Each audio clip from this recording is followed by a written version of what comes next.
ভারতের কয়েকজন দাবি করেছে এবং তারা এখানে গুম ছিলেন, একজন 23 দিন গুম ছিলেন। বাংলাদেশে একজন স্বৈর শাসক ছিল, তার নাম হলো হাসিনা। এই হাসিনা ক্ষমতা থাকা অবস্থায়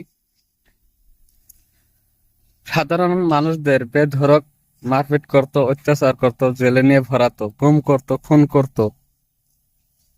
তারই কিছু একটা নমুনা দেখাবো আজকের এই ভিডিওতে। একজন মানুষ শাসন অবস্থায় কতটা পাগল হতে পারে দেখেন, ক্ষমতার লোভে যে কতটা পাগল হতে পারে তাই দেখবেন আজকের এই ভিডিওতে। তাহলে দেখতে থাকুন, ছোট করে ভিডিওটা চলতে থাকবে। যদি ভালো লাগে সবাই সাবস্ক্রাইব করবেন আর লাইক করবেন।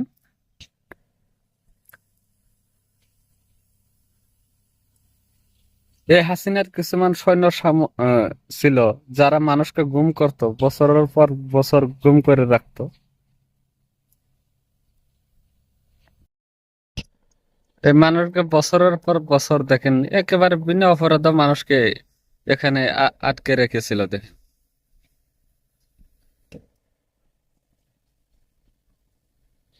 মানুষ কতটা নিষ্ঠুর হলে এমন করতে পারে দেখেন।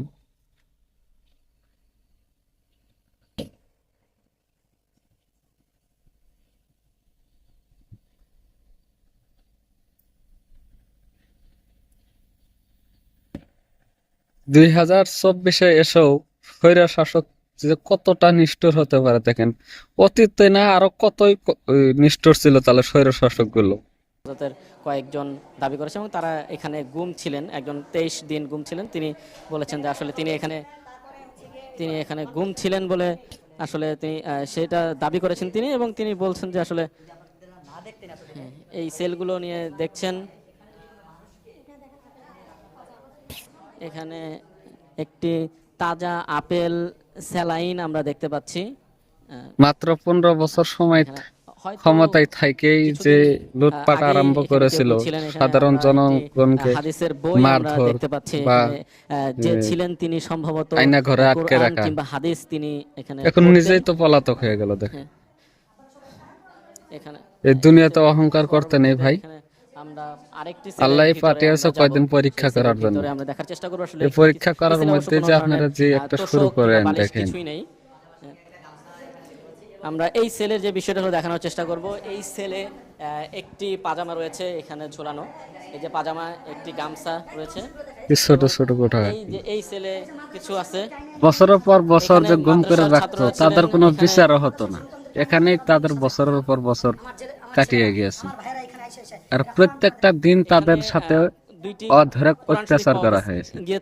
এখানে যিনি এই কোটাগুলোর ভিতরেই তাদেরকে রাখা হয়েছিল। শুধু এই কোটাটাই না, বাংলাদেশে বলে অনেক বলে এরকম কোটা আছে মাটির নিচে বলে, এমন ভাবে যে বন্ধ করে রেখেছিল। তোষক বালিশ এগুলো আমরা দেখতে পাচ্ছি এখান থেকে, তাদের বের হওয়ার কোনো সুযোগ ছিল না। এরপরে যখন কি ছোট ছোট বাম পাশে আসলাম, এখানে আমরা কয়েকটি সেল, একটি, দুটি, তিনটি, চারটি সেল, এখানে সিঙ্গেল সেল রয়েছে। এগুলোর মধ্যে অবশ্য কোনো ধরনের খাতা বালিশ তোষক কিছু নেই। এই বাথরুম আছে, বাথরুমের বালতি আছে। আপনারা সম্পূর্ণ ভিডিওটা দেখবেন। এখানে ওই সেলটিতেও আমরা দেখানোর চেষ্টা করছি যে এই সবগুলো সেলই মোটামুটি একদমই ফাঁকা, মোটামুটি নয় একদমই ফাঁকা। এর পরবর্তীতে আমরা আরেকটি সেল আমরা দেখব যে এই সেলটিতে এখানে অন্ধকার কোন ধরনের লাইট, ক্ষমতায় যে মানুষকে মাথায় পাগল বেনে ফেল দেয়। আর একটা যে অল্প কয়েকদিন আগে দেখলাম মানিক নাকি বাংলাদেশের সাবেক বিচারপতি ছিলেন নাকি, দাবি করছেন যে যারা আটক সেই মানিক দেখেন এখন পাগল হয়ে গেছে। হামলা মামলা কিংবা যে কদিন ক্ষমতায় ছিল ওদের আশপাশে কেউ যেতে পারছিল না। তারা এই বিষয়টি হলো জানার জন্য আমরা আরেকটি সেলের দিকে যাব।